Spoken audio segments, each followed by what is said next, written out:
Bienvenidos a Talento Tecnológico, el podcast sobre todo lo que le interesa a los profesionales que trabajan con perfiles IT.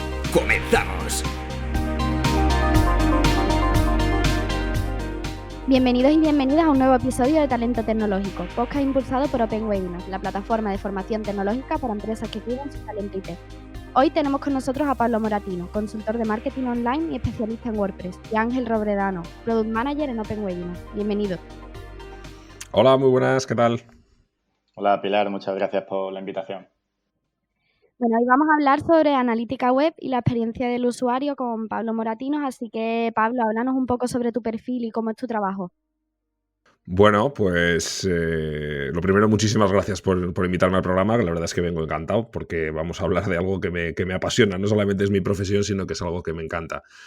Pues mi perfil es que soy consultor de marketing digital, especializado en analítica web y en experiencia de usuario. Y tengo pues una pequeña agencia de marketing en Irún, en Guipúzcoa, donde damos servicios pues en un ámbito un poco 360 del mundo del marketing, pero sobre todo en la parte en la que yo me dedico, pues efectivamente en el mundo de la analítica web, y estoy también bastante metido en toda la parte de creación de páginas web con la herramienta WordPress, de la que soy un auténtico fan. Uh-huh.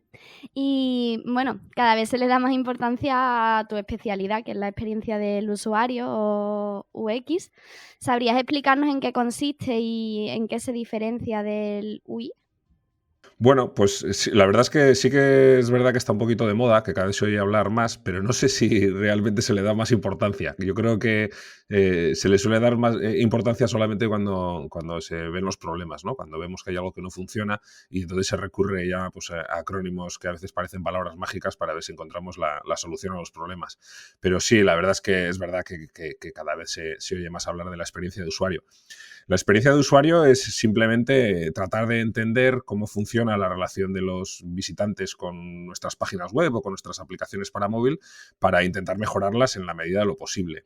Yo no sé si es por la coincidencia de que la experiencia de usuario, su acrónimo o su abreviatura, perdón, UX, y la de UI son también de dos letras y empiezan igual, y a veces la gente parece que se confunde un poco, pero UI al final es la abreviatura de User Interface, del diseño de interfaces con el usuario, que sería una parte, digamos, de los elementos que tenemos que evaluar cuando estamos trabajando en el estudio de la experiencia de un usuario. Al final, la UI es simplemente eso, diseño de interfaces, bueno, simplemente, nada más y nada menos que el diseño de interfaces de usuario. La forma en la que las aplicaciones o las webs se comunican con nosotros, ¿no? Con los usuarios. Al final, digamos que la experiencia de usuario lo que trata es, dentro de un montón de campos, estando la UI entre ellos, evaluar precisamente si la relación, la usabilidad, la accesibilidad y otros elementos relativos al diseño, pues si son los óptimos de cara a que nuestros usuarios traten de conseguir sus objetivos. Porque el diseño de UI, ¿no? Como lo que dices, Pablo, es, por ejemplo, cómo interactúa, ¿no? El usuario con la web, por ejemplo, a la hora de cuando pulsa un botón, ¿no? Cómo el usuario percibe que lo ha pulsado correctamente, ¿no? A través de un cambio de color o de tamaño, ¿no? Exacto, eso entraría dentro de la parte UI. Y digamos que tú, por ejemplo, si normalmente la gente que se dedica al diseño de interfaces de usuario, pues evidentemente son diseñadores.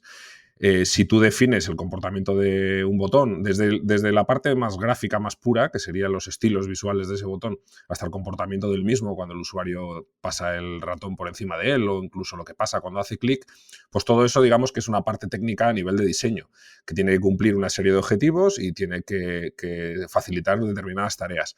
Pero la relación del usuario con ese botón a veces no es la que esperábamos, y la UX se trata precisamente un poco de resolver esas posibles conflictos. Que igual la pregunta podría ser más que cuál es la diferencia, ¿no? Cómo conjugamos y cómo jugamos tanto el UX con el UI, ¿no? Exacto. Tienen que trabajar en equipo. Al final, uno y otro se ven afectados. Como casi todas las disciplinas que tienen que ver hoy en día con el diseño web y el diseño de aplicaciones, pues al final son disciplinas que tienen que trabajar de la mano para conseguir los objetivos. Bueno, y también me comentabas cuando hablamos por email que relacionabas la analítica web con la experiencia del usuario. ¿Cómo haces esta relación y en qué crees que afecta una a la otra?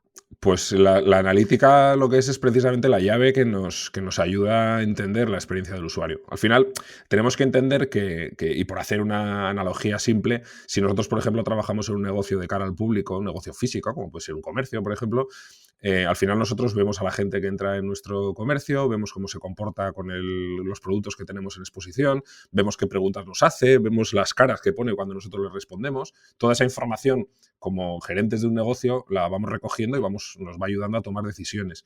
Sin embargo, en el mundo de las aplicaciones y en el mundo de las páginas web, en la interacción, digamos, más digital, todo esto no tenemos acceso a ello. Por tanto, es muy difícil modificar o tratar de optimizar algunos procesos cuando no tenemos acceso a esa información. La analítica, precisamente, de lo que se encarga es de recoger toda esa información y permitirnos o ayudarnos a tomar decisiones. Siempre va a haber dos elementos, ¿no?, dentro de la analítica.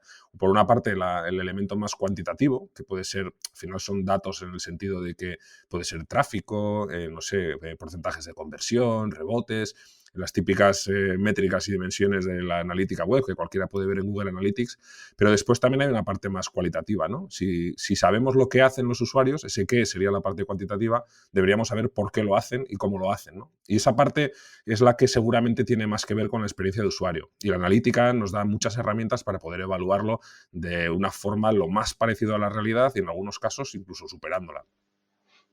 Es lo que tú dices, la responsabilidad del diseñador de experiencia de usuario. Yo creo que lo más importante y la tarea principal es la de investigar qué es lo que las personas necesitan, ¿no?, para aportarle valor a nuestro sitio web o a la aplicación.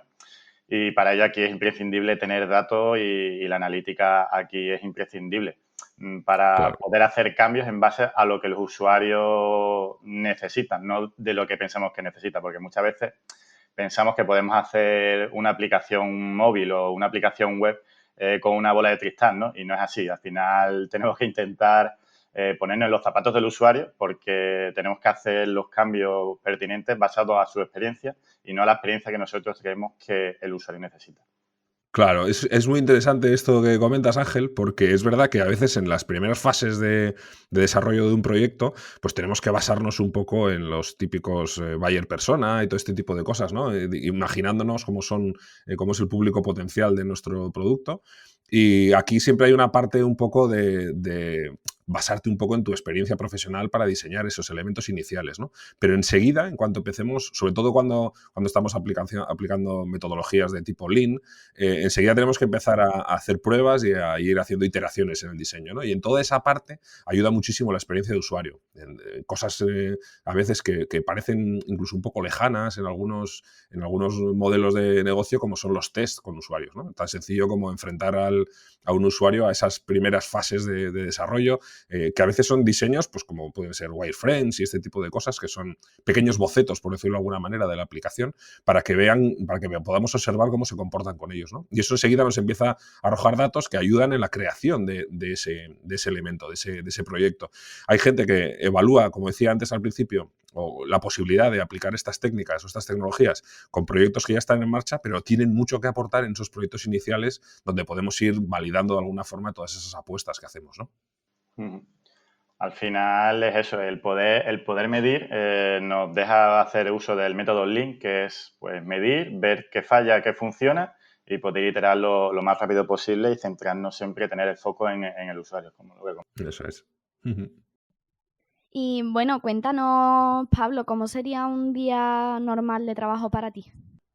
Bueno, pues supongo que bastante común con el resto de consultores de marketing. La verdad es que yo tengo el calendario bastante apretado. Trato de intentar bloquear la máxima de tiempo posible para los proyectos, pero la verdad es que habitualmente hago mucho trabajo de consultoría. Tengo reuniones con clientes a los que trato de aconsejarles un poco las mejores opciones que tienen para... Normalmente casi siempre son tareas un poco de optimización de conversión, ¿no? Gente que tiene problemas para convertir, para crear clientes para su negocio y que quieren trabajar en métodos, en sistemas que les ayuden a depurar, a reducir fricciones y a mejorar esos procesos. Entonces, casi todos los días lo que tengo es un tiempo de preparación de estas reuniones, de estas consultorías. Normalmente pido al cliente una cierta información sobre el proyecto, preparo toda esa información y después suelo tener sesiones de consultoría. La verdad es que cada vez más a menudo por videoconferencia.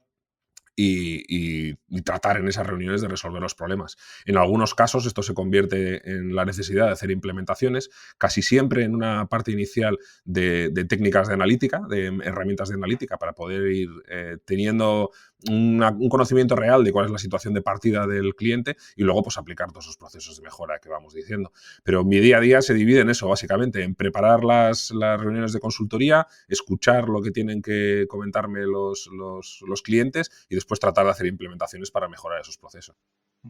¿Y cuál es de los mayores problemas, o bueno, no lo llamemos problema, cuál es el desafío más grande que tienes con tus clientes, por ejemplo, a la hora de saber o de explicarle cómo hay que mejorar la experiencia de usuario?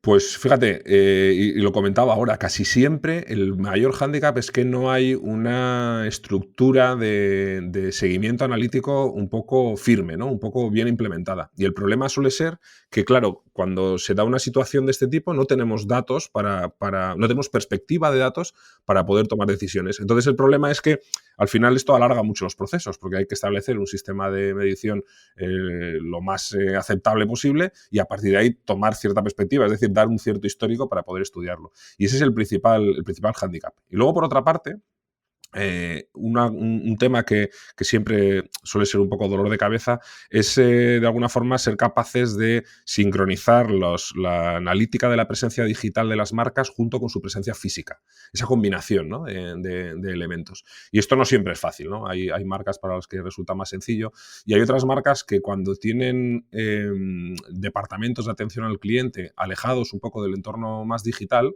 pues a veces se nos hace muy difícil ir combinando un poco los datos de ambas presencias, ¿no? De la digital y la física. Y esto, pues, en muchas ocasiones es una pérdida de datos que son muy interesantes porque ya sabemos que hoy en día hay muchos procesos de conversión que se inician en el terreno digital y que terminan en el terreno físico y al revés, ¿no? Entonces, esos saltos, en la medida de lo posible, esos pequeños gaps, pues hay que intentar cubrirlos de la mejor forma posible. Sí, ¿y cómo decidís cuáles son las métricas más importantes en el momento con tus clientes? Pues la verdad es que cada caso es un mundo. Lo que solemos hacer siempre, y esto es bastante importante para que los clientes tengan la sensación de que se avanza, es de tratar aunque nosotros trabajemos con un montón de métricas que para nosotros son importantes como profesionales de la analítica o de la experiencia de usuario, es importante también encontrar un grupo de métricas que sean lo suficientemente reveladoras para que el cliente tenga una sensación de que los proyectos avanzan, ¿no? De que las mejoras se van dando. Entonces, casi es más importante encontrar esas 2, 3 métricas sencillas que aporten valor al cliente y que nosotros trabajemos con todo el resto de métricas y que ni siquiera las vea. La verdad es que hay veces que es bastante divertido ver la reacción que tienen los clientes cuando les entregamos un informe. Normalmente los informes cada vez los entregamos más a menudo con una herramienta que se llama Google Data Studio, que permite sincronizar todas las fuentes analíticas más habituales para que podamos pintar un panel de control sencillo, simple, pero actualizado constantemente, ¿no? Y cuando reciben los informes a través de esta herramienta, pues a veces les sorprende que ven muy pocos datos y lo que sí que ven es mucha interpretación de esos datos, ¿no? Es decir, mucha explicación. Nosotros lo solemos acompañar además con un pequeño vídeo, porque a veces es más fácil trasladar al cliente toda esa información en formato vídeo. Lo que ves es un informe muy sencillo, con unas métricas muy reveladoras, pero muy, muy simples y muy bien explicadas, normalmente cambiando incluso el nombre que tienen esas métricas para que el cliente pueda interpretarlo mejor en función de su sector comercial a lo que él está acostumbrado, y después una explicación en vídeo con todo lo que es el proceso analítico de verdad, porque la analítica no es recoger datos, sino interpretarlos, ¿no? Y entonces ya te digo que depende mucho de cada caso, pero siempre intentamos que esté muy, muy adaptado a cada negocio y sobre todo casi al vocabulario habitual en cada negocio, para que el cliente se sienta cómodo con toda esa información. Pues me parece brutal, Pablo, porque es lo que tú dices, ¿no? Que podemos tener muchas métricas, pero si no le brindamos el contexto necesario, la interpretación pues no va a ser la adecuada seguramente. Así que me Claro. parece asombroso como la haces. Fíjate que esto la verdad es que lo aprendes un poco a base de chocar con la pared, ¿no? Yo recuerdo los primeros informes que hacíamos, sucedió que trabajando para una empresa bastante grande, donde había que enviar informes a diferentes departamentos, nos empezamos a dar cuenta de que había algunos responsables de departamentos que ni siquiera llegaban a abrir los informes analíticos, porque eran auténticos tochos con un montón de información muy técnica y probablemente información poco accionable para ellos. Y entonces lo que hicimos fue empezar a segmentar mucho y que cada departamento recibiera un informe totalmente distinto, e incluso había departamentos que ni siquiera recibieran el informe porque es que no le iban a hacer caso. Y curiosamente, al reducir la cantidad de información que se enviaba y sobre todo al convertirla en información mucho más accionable, entonces de nuevo volvieron a recuperar ese valor, ¿no? Pero es verdad que enviar informes con un montón de tablas o enviar un PDF generado directamente desde un informe de Google Analytics normalmente aporta muy poquito a los responsables de las diferentes áreas de la empresa porque no es su terreno, eso es sencillamente. Ujú. Me parece muy interesante y sobre todo me gustaría incluir que, bueno, nos estabas hablando de que utilizas WordPress normalmente, que trabajas con WordPress. Me gustaría él explicar a nuestros oyentes cómo ayuda WordPress a manejar la experiencia del usuario. Bueno, la verdad es que, mira, actualmente WordPress es probablemente la herramienta de gestión de contenidos, no, probablemente no, sin duda, la herramienta de gestión de contenidos más usada del mundo, ¿eh? Se habla de valores de en torno al 30 al 35% de Internet se está moviendo con WordPress. Así que es fácilmente comprensible que hoy en día cualquier profesional que domina en cierto modo la herramienta, pues tiene ya una ventaja competitiva, ¿no? Y probablemente, pues eso es un poco la razón por la que nosotros en mi agencia en 3 y Media estamos especializados en WordPress, porque es que es un porcentaje tan grande del mercado que es prácticamente imprescindible estar muy metido ahí, ¿no? Al margen ya de cualquier consideración de tipo filosófico, porque se trata de software libre y, bueno, aporta mucho a la sociedad y creemos que esto es importante, pero si nos centramos directamente en la parte más relacionada con el negocio, si quieres, está claro que es una ventaja impresionante, ¿no? WordPress a nivel un poco de posicionamiento estratégico de la marca, del producto, del software que representa, ha hecho una apuesta muy importante en los últimos años por la accesibilidad web y de alguna forma también porque está muy relacionado por la usabilidad. Esto quiere decir que trata de cumplir una serie de estándares y una serie de temas que están muy relacionados con la forma en la que los usuarios se relacionan con la página. No dispone, digamos, de herramientas muy avanzadas a nivel de marketing. Es verdad que no hay, digamos que toda la gente que ha estado usando en algún momento WordPress en su vida, pues ya sabe que una de las grandes ventajas que tiene es que sin saber nada de desarrollo, pues es fácil implementar soluciones avanzadas. Pues es verdad que para temas relacionados con la analítica no hay nada particularmente avanzado, pero al tratarse de una plataforma desarrollada con estándares y con lenguajes de programación como PHP o JavaScript, que son muy conocidos, es fácil que cualquier desarrollador pueda ayudarte en esta tarea, ¿no? Entonces, para nosotros, para los analistas, es bastante sencillo encontrar a desarrolladores, a programadores que nos ayuden a implementar soluciones personalizadas. Entre esas soluciones y el poquito que existe ya predesarrollado a nivel de plugins, a nivel de extensiones oficiales para la analítica, pues bueno, nos vamos más o menos defendiendo. Así que es un terreno en el que estamos creciendo, pero que tiene pues un presente que no es el que a mí me gustaría, pero vamos avanzando a buena marcha y en el buen sentido, desde luego. Sí, que nos gustaría saber cuáles son las herramientas que tú utilizas para el análisis web. Mira, yo particularmente hace algún tiempo trabajé bastante más con Adobe Analytics, con Omniture, que era como se llamaba en aquella época, que es una plataforma una herramienta de analítica pues, que se suele utilizar sobre todo en grandes medios de comunicación. Trabajé muchos años con ella, pero desde que monté la agencia por mi cuenta, pues trabajo fundamentalmente con Google Analytics. Algunos clientes con Google Analytics 360, que es la herramienta más profesional de Analytics y la que, digamos, que ofrece mayor rendimiento en cuanto a la forma en la que realiza los análisis, pero para la mayoría de los clientes es más que suficiente con cuentas de Google Analytics convencionales.